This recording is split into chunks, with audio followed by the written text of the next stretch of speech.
And we are live. Welcome, mystery and thriller fans. I'm your on-air host and author, Sara DiVello, and I am so excited to welcome to the show today Juliet Grames, who's here to give us the inside scoop on her brand new book, The Lost Boy of Santa Chionia.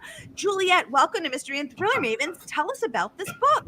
Oh my gosh, thank you so much for having me. I'm such a fan and I'm so excited to be here. I also just want to say I'm a real fan of your bookstore, Murder by the Book. Just one of my favorite bookstores in the United States for the good work that they do. And if I can just throw out one more little nod, today I'm on the first leg of my book tour and I had to come to Boston to do my launch event tonight. And so I stopped by another women-owned independent bookstore, Belmont Books, and they generously gave me this space in the middle of their foot traffic to do this interview. So thank you to them and to the customers who are going to be, browsing around me. But so I'm thrilled to talk to you about The Lost Boy of Santa Chionia. It is set in 1960 in Calabria, in this very southernmost part of the Italian boot. And it's about a 27-year-old American named Francesca Lawfield, who is there working as a charity agent. She's supposed to be building a nursery school, but she maybe doesn't realize that she's getting in over her head when an older woman in the community approaches her and asks her to help her find her son who went missing 40 years before. So this boy, a long time ago, supposedly immigrated to the United States, but then he was never heard from again. Never wrote, never sent mama his salary like she was expecting. And so she has a hunch that he might be the unidentified bones that have turned up in the middle of the village piazza after a massive flood. So thus embarks Francesca's sort of de facto career as an immigrant detective, trying to track down missing immigrant men. It turns out there's more than one in this village. And yeah, it's a story about a young woman who's trying to do the right thing, trying to be helpful.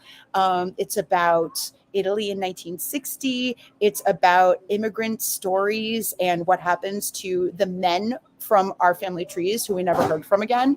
It's I don't want to spoil anything, but maybe it's a little bit about the mafia. I don't know.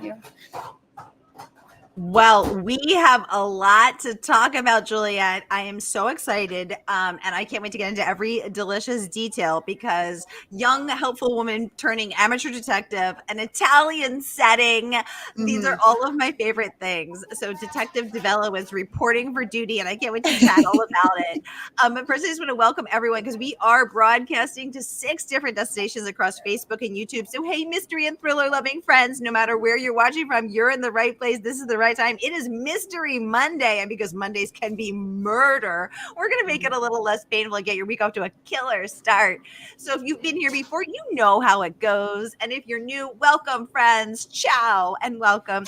This is how it works every Monday. I give you my handpicked featured authors, and you get to ask them anything. So ask Juliet anything you want about her writing process, her research, Italy, food, culture, get it going in the comments. Robin is joining us from Facebook. She says, hello all. Hey, Robin, great to see you pop up.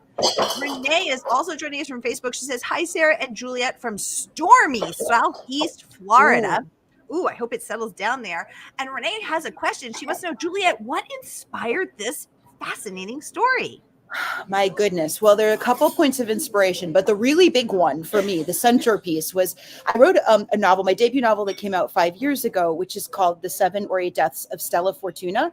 And it is about a Calabrian family that immigrates in the 1930s. And it is very heavily based on my own family's immigrant story. My grandmother was born in Calabria in 1920. I've always been passionately interested in the history of Southern Italy, which is not very much written about. So in the course of researching that historical novel, I performed more than 100 interviews with different members of the Italian diaspora. Yeah, for real. A lot here in the States, on referrals from my family members and friends. And then back in Italy, I traveled through the villages that my grandmother and her relatives had lived in, and I collected all these stories. And that process really never ended. Even after the book came out, people would come to me with their immigrant stories. I am addicted to them. So if you have immigrant stories you want to share with me, I'd love that. And what happened was again and again and again, I'd be talking to someone and we'd hit on this recurring theme of a man in their past like a great uncle, grandfather's brother, or, someone way back who had sailed away to America looking for opportunity and then was never heard from again. And this is, I won't say it's in every single family, but it's in nearly every single family. And it gives me goosebumps. It happened in my family. I had a really sort of, this came out after my book was published, and, still digging deeper and deeper into my own family tree.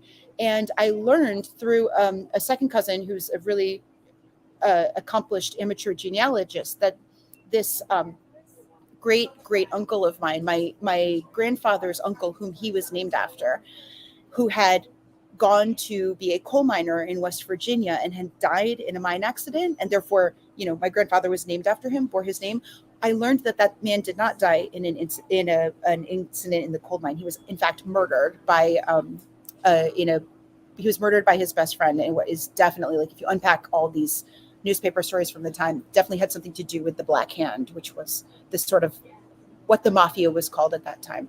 Oh my 1907. God. Yeah, for real. So we find out this happens in almost every family, where there's some dark secret, an arm got lopped off the family tree. And I think, they say that trauma will take 4 generations to sort of play itself out in a family. And we're all still very much, yearning for the answer to that question. Like, was our great great grandfather who disappeared, was he murdered? Was he a victim of one of the dangers of immigrant life? Like, did he die because an exploitative boss made him do unsafe labor, or was he just a scoundrel who ran away with another woman? I mean, all of these questions that can't be answered. And I thought, turning those over, all those questions that are so provocative and creepy, and I was like, you know what else that is? That's a great setup for a murder mystery novel.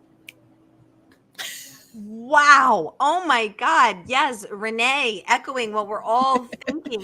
Wow. Kim Rudder, welcome to the conversation, said, just gave me goosebumps. Absolutely. Renee, thank you for the great question, asking what inspired the story. Jane Brannigan, welcome to the conversation.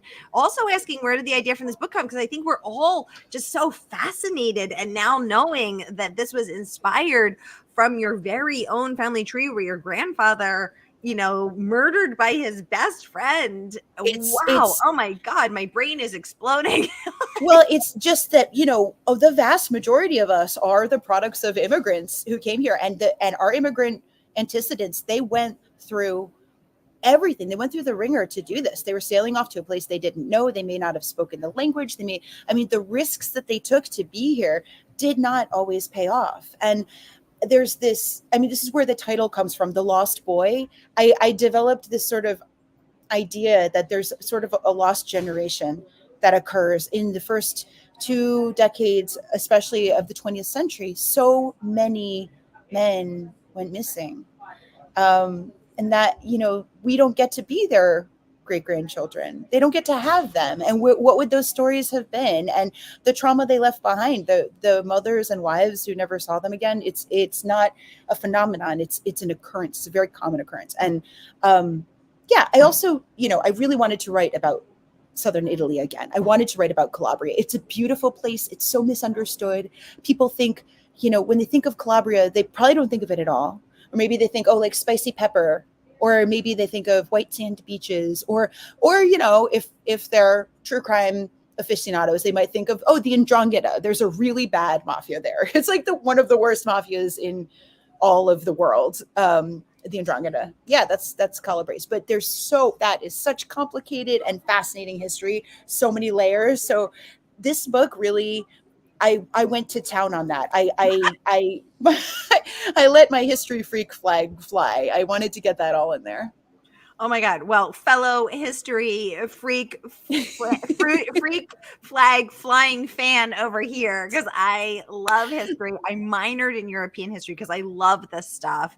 And as your fellow Italian, I was so excited to read this book. And yes, to all of us. And I think the other thing too is that because, people didn't have, driver's licenses and passports were really just sort of emerging at the time. It was easy easier for people to disappear. It was harder for people to trace. So, fascinating stuff. The other thing too, I just want to mention is this book is also really funny because your protagonist has a very dry, hilarious sense of humor. So as this young Oh, thank woman you. is, finding herself in this very rugged little Yeah. town in 1960s Italy, seeing this town through, seeing Santa Chionia through the eyes of a young American woman as she's navigating the cultural differences, it is also very, very funny. I laughed out loud so many times. So that I Oh, love that you integrated humor. Oh, that means the most to me. I mean, I knew these are serious issues, right? We're talking about lost immigrants, we're talking about mafia, we're talking a lot about like women's role in the mafia and the exploitation of women. Like these are very dark themes, and I want to do justice to them. I want people to be able to really get into that material and to receive it. And I honestly find that the best thing I can do there is amuse them with the telling of it. I think, when you're tarrying in that very dark content, you got to make sure people are entertained as they're going. So that really, it It is means a lot to me. I hope to make people laugh. It is very, very entertaining. Oh my gosh. Ooh, good question. Okay. Robin says she thinks of the lemon trees when she thinks of Mhm. Southern Italy. Oh, I Oh love that. yeah, Renee yeah. says, well, what would you like people to think of when they think of Calabria? Oh, I would like people to think of the name Calabria is from Greek. It's from Calabria, which means fertile land. And that's just like a hint at the complexity of the history of this region. It is so fertile, beautiful, lush, and Greek. It was, part of the Greek Empire during Magna Graecia. So Homeric epics are set there. Like the Odyssey is set in part in Calabria. And Greekness plays a big theme in this book. The village Santa Chionia is what's called a Greco village. They actually speak a language called Greco, which is a descendant of Byzantine and Classical Greek. And it's one of the reasons Francesca, the protagonist, has a little bit of trouble fitting in, because as much as she studied Italian, this very obscure linguistic minority culture has her fooled in a lot of ways. All that is true, and it's just such a rich and complex place. So the Aspromonte Mountains, where this is set, Aspro is the Greek word for white, and Monte is the Italian word for mountain. So right there, white mountain, but in an amalgam of these two languages. And I love the mention of lemons. You should think of lemons. So this village is so high up in the Aspromonte Mountains, way past where citrus could possibly grow. It's too high up. The citrus kind of grows down here, and then here we have the coast, right? But up here, this region of the mountain massif is supposedly warmed by a gust of wind from Africa that makes citrus be able to grow up there. So they do have lemons. So, and I based all of those details off of a combination of real ghost towns that I researched. I got to visit on a couple of amazing research trips that I took to this region. But there were once many villages in the Aspromonte. A lot of them were incredibly remote. They never had a road connecting them to another village. They were never invested in by the Italian government because it didn't suit the government to make those villages work. So in the middle of the century, when there was a modernization movement, roads were being built, electric lines installed, post World War II recovery was happening. These villages were pushed to depopulate. They were in the book I call this phenomenon transferment, which is based on the Italian word that's used. But basically, they try to say, hey, everyone move from your mountain village down to the coast and have a great new life there in prefab houses. And you can ride the train and there will be a road and a doctor and things like that. And what happened was a total cultural apocalypse where these mountain people were forced out of their old lifestyle. And the resources were not there for them when they arrived down at the coast. And a lot of people ended up joining the mafia. So it's no coincidence that the sort of explosion of the 'Ndrangheta in Calabria coincides with the forced depopulation of these beautiful, beautiful mountain ghost towns, which are so remote and dangerous now because they were never outfitted with safety measures. But you can, like, if you're willing to hike, you can get up there, you can see them. You can You might need a guide for some of them because they're like jungles now, just brambles popping out of windows. But there are also some really feisty Greco communities that have not released their villages. They're still there. So if anyone here is planning a trip to Calabria, I hope just, call me and I'll write you up a little itinerary of these amazing towns you should go visit.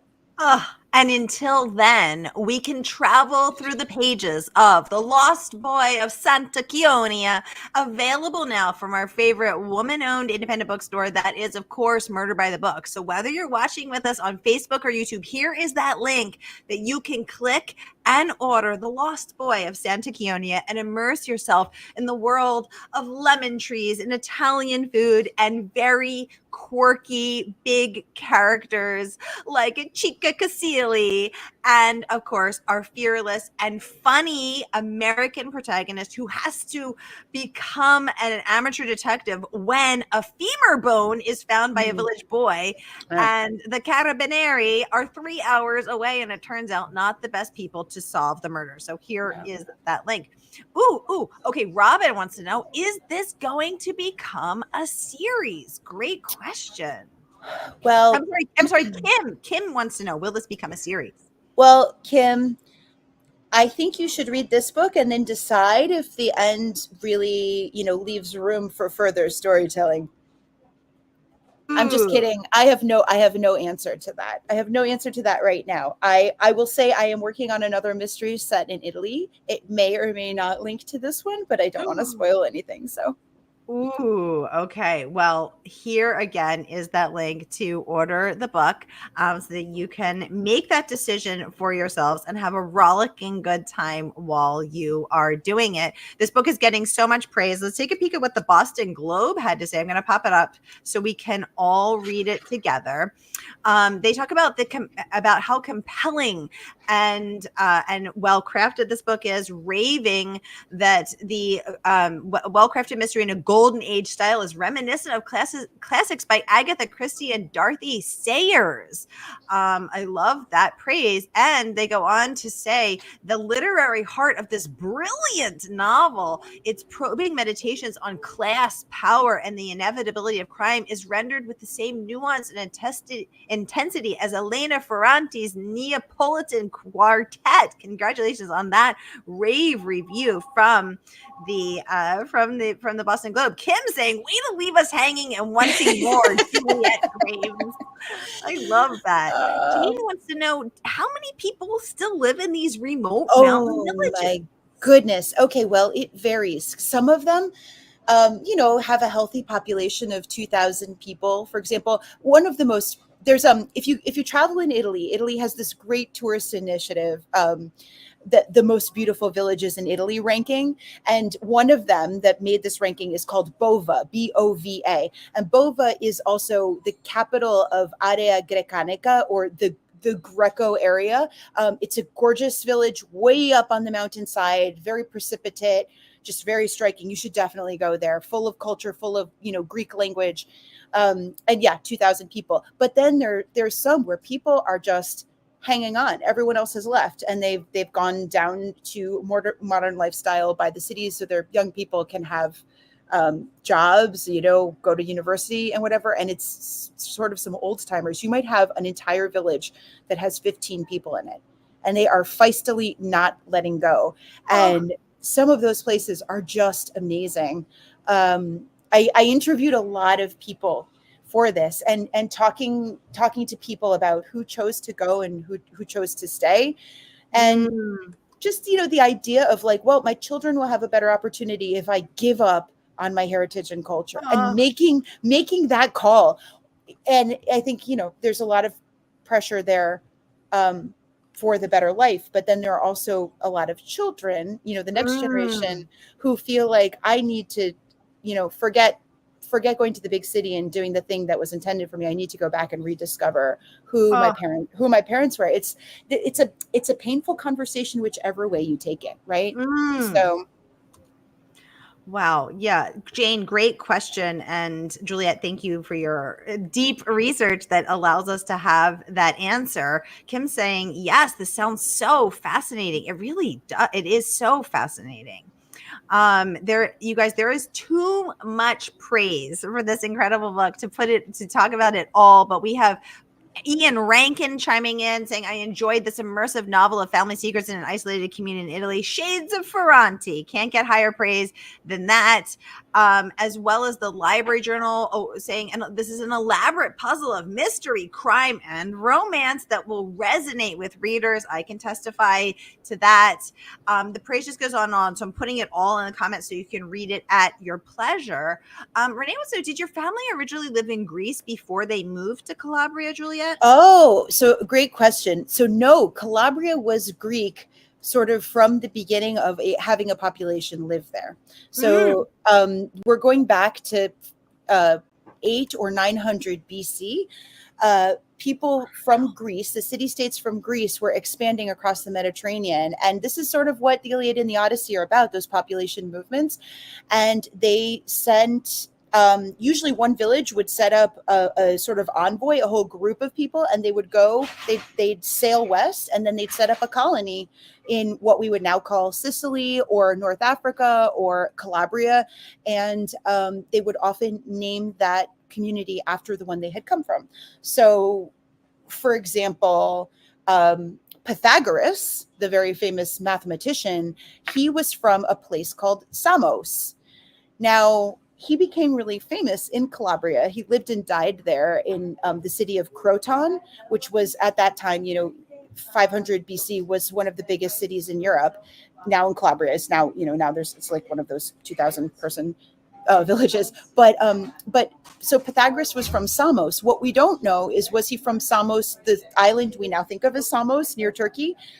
Or was he from the village of Samos in Calabria, which is about 15 miles away from Croton, where he got really famous? I believe he was born in Calabria, although if you read his Wikipedia bio, it says that he was enslaved in the island of Samos and carried to Calabria. But these are lost to the annals of time. But basically, Calabria was always Greek, and during unification of Italy in 1860, the Italian language disseminated throughout the peninsula, and so you see. And even before that, because of the Catholic Church is very powerful in Italy, and the Italian and Latin-based language would become the lingua franca. So Italian had started to spread, but really up until 1900, there were still many, many, many villages throughout Calabria that were Greek-speaking. I have one last really nerdy historical anecdote, but here for that. So there was this monk hero. There's a town in Calabria called Seminara, and it had an enormous monastery, a really powerful monastery from like 1100 to 1500. And in the 1400s, there was a monk there named Leontius Pilatus. He was from there, and he spoke Greek as his first language. But of course, he also spoke Latin because he was a very accomplished scholarly monk. And he was a pen pal of two famous people, Boccaccio and Petrarch. So the two of the poets who launched what we think of as the Renaissance in literature. And Leontius Pilatus in Latin, he is the one who first translated the Odyssey and the Iliad from Greek, which he spoke, into Latin. Those works had been lost in the Latin canon. And so he introduced these two incredibly influential poets. They referred to him as that crazy monk, but they disseminated his work throughout learned Italian society. And so I just want to say, a Greek-speaking Calabrian monk was responsible for the Renaissance in Europe. There, you have it. Oh my God, this is crazy. Wow, the flurries of hearts that I am seeing, the bouquets of bursting hearts that I am seeing going up on Facebook. We are loving this amazing nerdy history lesson. This is the coolest. Thank you so much. Wow, I'm loving this conversation. Robin is saying that she lived, I'm scrolling back to make sure I don't miss anything. Perfect. She lived in Italy for a while and can't imagine the life in Calabria at this time. Yeah, and that's one of the things I think that's really cool is that we get to really walk in, or she's saying, I can't imagine the research of life in the 1960s. And some other people are asking about the research too, Yeah. how long it took, et cetera. So can you tell us Yeah. about that? Well, luckily, because my last book was about the 20s and 30s in Calabria. My research here, I can't even really tell you when one book ended and the other started, but it's hard to research because there's not a lot, right? Calabria has never been a popular tourist destination, although it should be. Right, call me. Remember if you're going. But it was a place where there was not a lot of literacy at all, up until the 1930s. It was really left behind. It was a victim of the colonialism of Bourbon Spain. So just very, very backward in a lot of ways. So when people did write about it, they wrote terrible things. They wrote about, how the people were so poor and ignorant, things like that. But most importantly here, the people of Calabria didn't have their own voice to write about themselves because they didn't have access to literacy. So it meant if you really want to recreate what life was like, you needed to go beyond literacy. You needed to go to folk songs. You needed to go to proverbs. You needed to go to, especially recipes are a main form of research for me because they carry not only the mark of what people were eating, but also what people were growing at a certain time of year, how many hours a day they were spending harvesting something or preparing something. So food is like more than just obsession for me. It's really a tool for opening up the past. Yeah. And so, I did learn Italian. I grew up with my grandparents speaking Italian to me, so I was predisposed there. But to do my research, I did have to, formally study Italian and, to perform these interviews. I did all the interviews I mentioned before. It's just been an ongoing process, and I'm still open to it. When people are willing to talk to me, I sit down and I'll talk to them because you never know when that's going to help later, But I will cite one resource that was really vital in case you're interested in reading more. There was a memoirist named Anne Cornelissen, and she was an American. She was a Vassar graduate. She was class of 54, 53 or 54, something like that. And she moved to Italy in 1954, supposedly to study archaeology, but she ended up working for the charity Save the Children instead. And she wrote 4 memoirs about Southern Italy during this time, specifically about women's lives. And they're all excellent, but I will say my favorite is, which is my favorite? Probably Women of the Shadows. That was her second book, but another one called Torre Greca. They're excellent. And she was so important to me and so inspiring that this character of Francesca, who's building a charity nursery school, I used Anne Cornelissen's bio data to shape Francesca and her role. Although Save the Children never went this deep into Calabria. They only went as far as, just not quite as far south. They never went to the Aspromonte. And, I made Francesca as an Italian American like me because I wanted her to have more of an in with the local people than Anne Cornelissen had. But those books are wonderful. If you do want to know, they're really, really beautiful, gorgeously written and stirring and eye-opening. Oh, I love that. Robin saying our daughter and her husband are seriously considering moving to one of these small village revitalization projects in Italy. I have that escape fantasy myself. I love As that. do I. Yes, exactly. We have a question about those recipes. Do you include the recipes in the book? Okay, no, there are no recipes in the book. However, my really excellent publisher has put together a book club guide, a dinner party book club guide. Yeah, it's beautiful. I'll share the link with Sarah, and we can put it up after the show. I don't have it on to hand right now, but it has a full menu that you can draw from. Everything that was featured in, not everything that was featured in the book. There's a lot of food writing in the book. Apologies for that. I just really like to eat, but everything in the dinner guide is something that was served during the book. It also has discussion questions and a music playlist and stuff. So I definitely, in Italian families, you either dinner is an excuse to tell long stories, or long stories are an excuse to eat. I'm not really sure which it is. So I think, reading a book and having a dinner party around it, that's how things should be done. Oh my gosh. Well, I was able to find the guide. So Oh, good. Great. here is that link that you can You're best. grab it. It is on her Yes. website, julietgrames.com/book-clubs. And I see there is a book club kit for the Lost Boy of Santa Chionia, including recipes, discussion questions, and a music playlist. Yeah. So fun. So Yeah. everybody check that out. As a teaser, some of the recipes in there, well, two of them. One is a mushroom pasta, a porcini tagliatelle pasta, and the other, the dessert, is called buffetti, which is a very regional sweet potato donut that is eaten at Christmas. And both of those recipes I learned from a friend I made during research, who is now, like, at this moment, she is 99 years old. Her name is Maria, and her daughter Antonella is an architect. And the two of them, I met them in December of 2019. I stayed with them. They were total strangers, and they showed me how to cook all these recipes in the book. She's a native Greco speaker, both of them, and they're part of this Greco revitalization movement. And so they taught me these recipes. And then, of course, we went into lockdown very shortly after that. And so luckily we had WhatsApp, and they kept so closely in touch with me throughout the pandemic. And whenever I was like, wait a minute, I need that chickpea recipe again, they'd like send me a little video of Maria like ladling chickpeas and showing me the, how the casserole should be going. Or, I want to know what song would be being played by these bagpipers at this festival. And they'd be like, oh, here, here's some recommendations. They were really, of the many, many people who helped me with this, Maria in particular, as a 99-year-old, real living witness to history, a person who lived in these villages before their modernization, never handled money until she was 30 years old, because they were living a feudal lifestyle. They were paid in kind.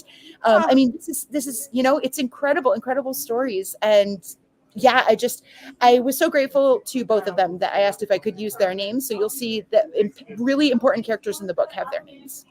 Oh, I love that. I love that. Thank you. You guys remember that you can get the book, this immersive celebration of Italy and history, right here at our favorite woman-owned independent bookstore. So immerse yourself in the village of Santa Chionia and this 40-year-old mystery. Mary Jane, welcome to the conversation, saying hello from Prairie Village, Kansas. I'm looking forward to hearing about your book. Thanks for joining the conversation, Mary Jane. John is joining us from Northeast Ohio. Hey, John, great to see you pop up. Thank you so much for joining us. Y'all, we are out of time. Time flies when you're having this much fun, but I did put all of the links in here, including that starred review from Publishers Weekly saying that you excel, Grames excels at rendering the experiences of living as a stranger in a close-knit community and manages to keep the reader guessing as to the truth about who was murdered and why. We are here for it. Publishers Weekly awarding Juliet a starred review. Dan Fesperman, who's been on Mystery and Thriller Mammoths for his last book, saying a beautiful novel filled with riches, not the least of which are its evocative setting in the Calabrian hills and its cast of vivid characters, large and small, who will stay with you long after you have turned the page. So all of these reviews and more are right here for your reading pleasure. And once again, here is that link, y'all. You want to immerse yourself in the village of Santa Chionia. Here is that link. Juliet Grames, grazie mille. 1,000 thank yous for coming. Grazie a voi. This was so much fun. Thank you so much. Oh my gosh, this has been so much fun. I could talk about Italian history, pasta, food, recipes, sassy little Italians, and of course our fearless Francesca all day long. Y'all don't forget to check out Juliet Grames's book club discussion guide. That's in the link as well. Kim saying thank you for sharing your time and talents with us. Renee saying thank you, Juliet and Sarah. Thank you all for watching with us. Tiffany, thank you for joining us. Eli, thank you. Jane, Kim, Tim, Christian, Jay, Michelle. If I missed you, I'm sorry, everybody. Thank you. Nelda, Lynn, Robin with a Y, Shelly, Lisa, and Annalie, Caitlin, Robin, Renee. Thank you all for joining us. Pooja, Rebecca. I'm making sure I was saying everyone. Holly, Irma, and Jane B, thank you so much. If I missed anybody, thank you for being here. And if you're catching the replay, thanks for joining us on your time as well. Juliet, thank you so much, y'all. I hope your week is off to a killer start.